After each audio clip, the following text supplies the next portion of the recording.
Hola a todos, mi nombre es Alejandra Mesa y mi tema es las políticas públicas y políticas gubernamentales para la maestría de Administración Pública de la Universidad Autónoma de Chihuahua.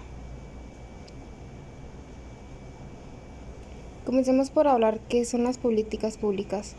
Las políticas públicas se dieron a conocer en 1951 por Harold D. Lasswell, quien fue el impulsor de este tema en Estados Unidos. La política pública tiene por objetivo encarar y resolver los problemas públicos de forma racional a través de un proceso de acciones gubernamentales. Más adelante veremos qué es la forma racional y las acciones gubernamentales. Las políticas públicas se forman por 5 pasos, como el proceso científico de investigación que nos pide primero identificar cuál es el problema, luego formular las acciones o posibles soluciones a llevar a cabo para resolver dicho problema. Luego, en este caso, el Estado y los actores relevantes o los actores que van a participar en la acción toman la decisión de cuál es la mejor solución para el problema y después se evalúan los resultados. Yo me encontré esta imagen donde nos muestra el ciclo de vida de las políticas públicas y me pareció interesante para agregarlo y dejar como que el tema un poco más explícito o más claro. La política pública comienza siendo primero un problema individual, avanza a un problema social, luego un problema público, y es aquí donde se estructura el problema. Como ya es público, para el gobierno ya es más claro ver que hay un problema y poder estructurar cuál es el problema y cómo tratarlo. ¿Qué es lo que sigue? Que es el set de posibles soluciones, que es como la lluvia de ideas donde se dan las posibles soluciones para resolver este problema. A raíz de eso se analizan las soluciones dadas en el anterior punto y se toma la decisión de cuál será la decisión a implementar, que es el siguiente, y por último se evalúa. Es importante recalcar que ninguno de estos puntos, ninguna de sus partes tiene alguna jerarquía, ninguna es más importante que la otra y se puede llevar a cabo la evaluación en cualquier parte del proceso.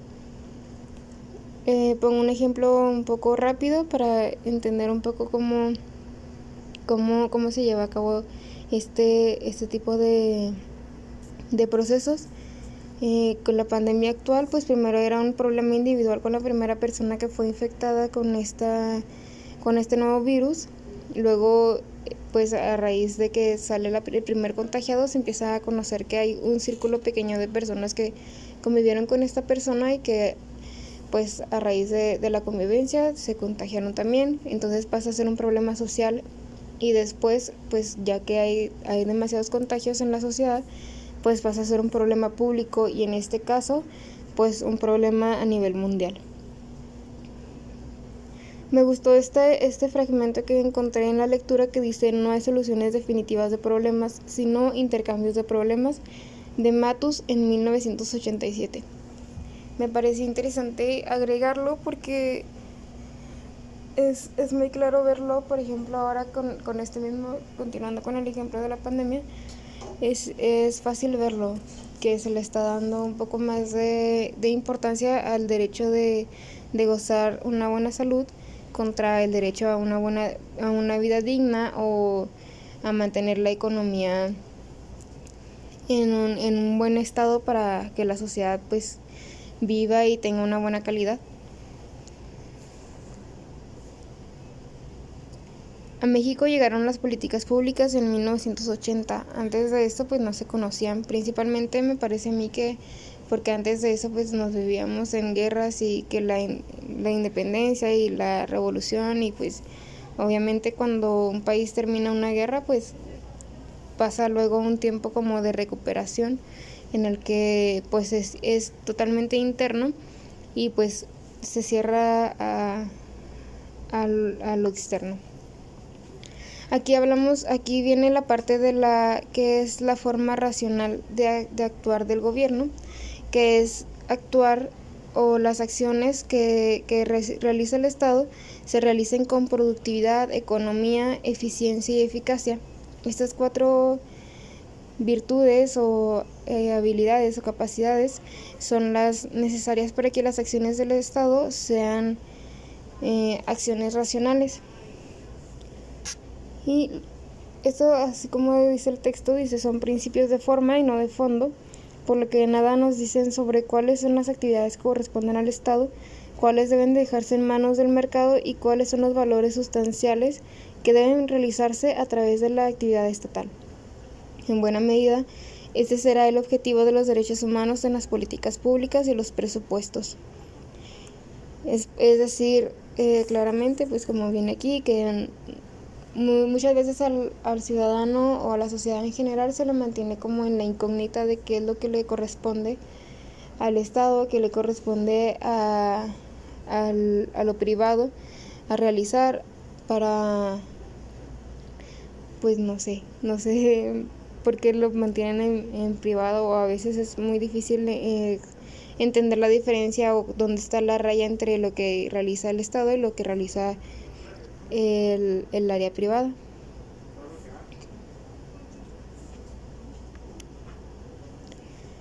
Y pasamos a las políticas de la comunicación. A mí en lo personal este tema me parece interesante debido a que casi no se habla de que exista una política de comunicación. O sea, siempre sabemos que el ser humano por sí mismo es un ser comunicante o que se comunica y se relaciona, pero no se habla mucho de tener una política de comunicación y mucho menos de los gobiernos, o al menos no es algo que se escuche demasiado.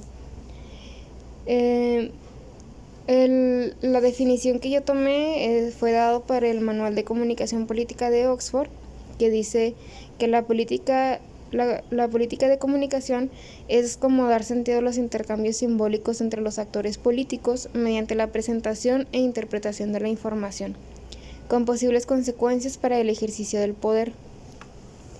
Aquí nos habla de cómo la política de comunicación se encarga de dar la mejor interpretación para que llegue al público clave. Es decir, hoy en día, a pesar de que la mayoría de las redes sociales o de los medios de comunicación cuentan con algún tipo de noticiero o de periódico, ya sea digital o impreso, pues cada uno de ellos debe de tener la manera correcta de llegar al público. Aún a pesar de que nosotros creamos que hoy en día no hay mucha gente que escucha las noticias en la radio o que lee el periódico impreso, pues en realidad sí la hay, y toda esa gente pues debe de... No toda esa gente, perdón. Estos medios de comunicación, que como son la radio y los periódicos impresos, pues deben de dejar la información esclarecida para el público al que están enfocados, y no, por ejemplo, no hacerlo como en las redes sociales, que solamente ponen un encabezado donde dice casi la mayor parte de la noticia, porque muchas veces la gente en redes sociales pues no ingresa a las páginas digitales de los periódicos para conocer toda la noticia, sino que a veces simplemente con leer el encabezado ya saben lo que sucedió o de qué trata la noticia, y pues siguen su navegación en la red social. Y pues eso es lo que sucede, ¿no? Hay diferentes públicos en estos medios.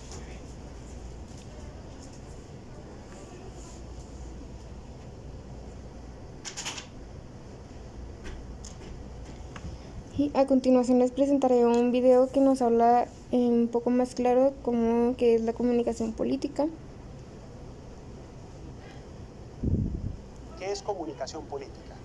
La comunicación política, distinto a lo que muchos piensan, no solamente se da dentro de las campañas, sino que es un ejercicio de doble vía entre políticos y ciudadanos, entre servidores y servidos, que se da también en el momento de gobierno. Hace algunos años en Hispanoamérica hablábamos de ciertos profesionales dedicados a las relaciones públicas. Exclusivamente en fiestas, cócteles y algunos certámenes enlazaban políticos y ciudadanos. Posteriormente, al relacionista público se sumó el jefe de prensa, una persona que relacionaba al político, al dirigente, al líder con los medios masivos de comunicación. Hoy por hoy, esos dos profesionales son bastante útiles, pero se suman a una gran estrategia de comunicación política, donde se entiende lo estratégico como lo fundamental, tratar de resolver esas 5 preguntas claves: qué, quién, cuándo, dónde y cómo comunicar para poder fortalecer una idea política en campaña o en gobierno que llegue al cerebro, al corazón y decisión del ciudadano. Por ende, de comunicación política también están llenos los gobiernos, así como las campañas, y se entiende como esa traducción que hacemos los profesionales del marketing político para que el gobernante o el candidato sea entendido por la ciudadanía, por más sencilla que sea esta, o también que la ciudadanía, por más sencilla que sea esta y casi no entienda sobre gobierno, pueda ser entendida desde sus necesidades por parte del político o gobernante. Eso entendemos por comunicación política. Los invitamos para que sigan nuestro canal, nuestras redes, y también para que nos acompañen en nuestro podcast. Muy bien, así como habla el video, la comunicación política se da antes, durante y después de la comunicación del gobierno. Muchas veces los candidatos políticos o los candidatos a ejercer algún puesto público desde su juventud o desde siempre han tenido este tipo de comunicación política a manera de llegar a sus futuros votantes, y también pues claro, una vez que termina el mandato, ya sea en los diversos puestos que hay en las elecciones públicas, pues él puede seguir haciendo su campaña, lo que nosotros diríamos que es campaña, ¿no? Pero en realidad es parte de la comunicación política. ¿Qué es comunicación política?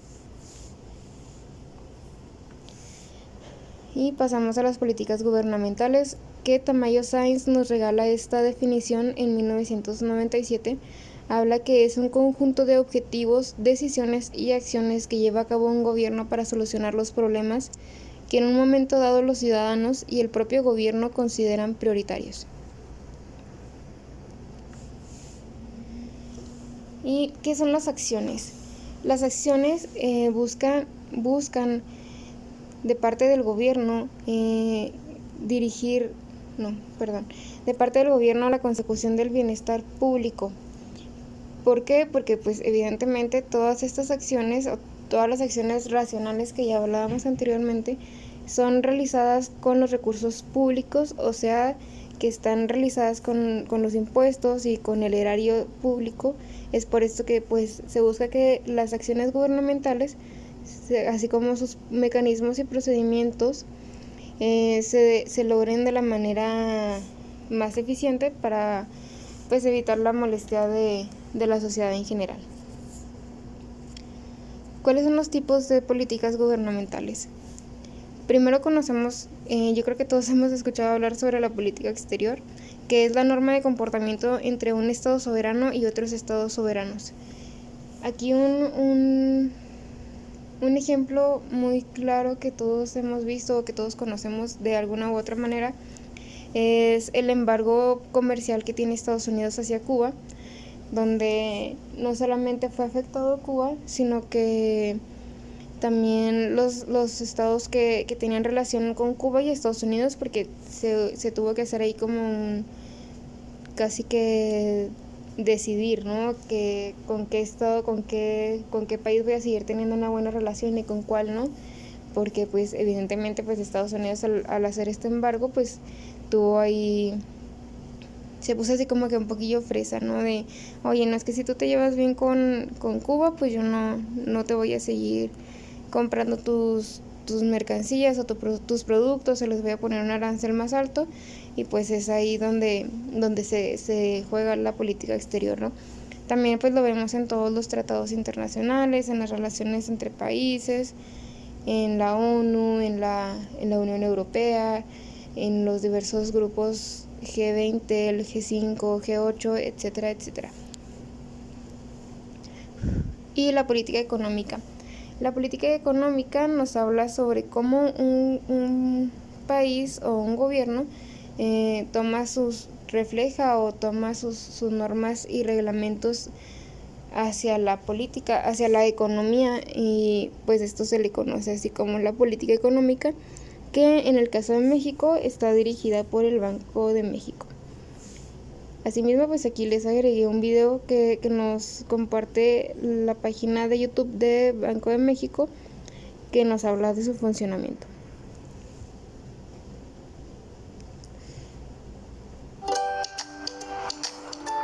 El Banco de México es autónomo tanto en sus funciones como en su administración y criterio para llevar a cabo sus tareas y tener más libertad de acción. Cuidar el valor del dinero, proveer de moneda al país, promover el sano desarrollo del sistema financiero y propiciar el buen funcionamiento de los sistemas de pagos son tareas del Banco de México que se desprenden de su ley y de nuestra Constitución. Para llevarlas a cabo, el Banco de México requiere de una infraestructura humana, física y tecnológica. Su órgano rector es la Junta de Gobierno, integrada por 5 miembros, el gobernador y 4 subgobernadores. La duración en el cargo para el gobernador es de 6 años, mientras que para los subgobernadores es de 8 años. Los nombramientos se hacen de manera escalonada, con la finalidad de conservar la memoria institucional y garantizar la independencia de criterio, y así enriquecer tanto las decisiones de política monetaria como su administración. La Junta de Gobierno es la encargada de dirigir la política monetaria del país. Decide la tasa de interés de referencia, afectando la cantidad de dinero en la economía para alcanzar su objetivo de inflación del 3%. Las decisiones que toma la Junta de Gobierno se apoyan en el análisis técnico de la economía nacional e internacional, elaborado por un equipo de expertos del propio banco.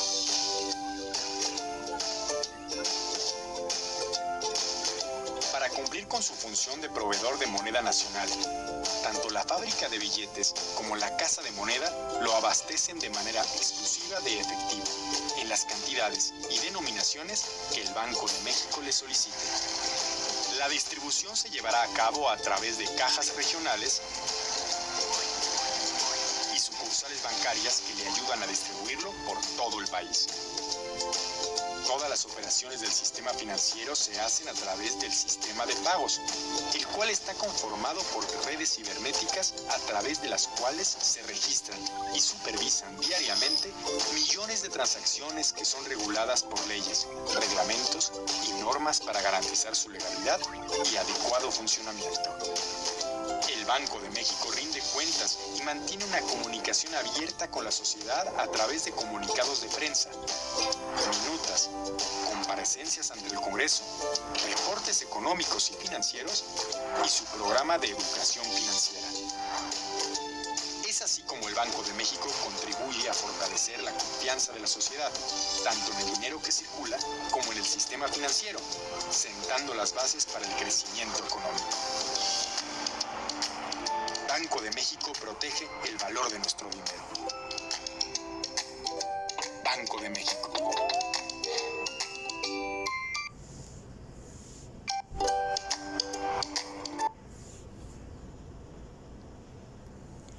Muy bien, a continuación hablaremos del Estado. El Estado es un actor privilegiado para la política pública. ¿Por qué? Debido a que el Estado como ente tiene la comunicación directa con los ciudadanos o con la sociedad. Entonces es el primero en darse, bueno, no es el primero en darse cuenta, ¿verdad?, de las problemáticas que surgen, sino que está en directa comunicación con sus subordinados, y por lo tanto pues es aquí el que pudiera decir que marca la pauta sobre qué políticas públicas son las que se necesitan. Oslak y O'Donnell en 1984 nos regalan este concepto, esta definición, que dice que interviene como estructura burocrática y representación simbólica dentro del campo de fuerzas, donde se dirimen cuáles son los temas y los modos para su resolución. A continuación veremos sus roles y funciones, que son la planificación, la regulación y coerción, y la prestación de servicios. A estos tres a mí me parece que es fácil encontrar que como, así como son tres, se desligan de los tres poderes de la Unión, siendo la regulación y coerción el poder judicial, la planificación el poder legislativo y la prestación de servicios el poder ejecutivo. Asimismo, también aquí agregué un pequeño videito que nos habla sobre cómo funciona la administración pública a nivel estatal.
Muy bien, espero que el tema haya sido más esclarecedor para sus dudas y cualquier cosa pues pueden dejarlo en comentarios.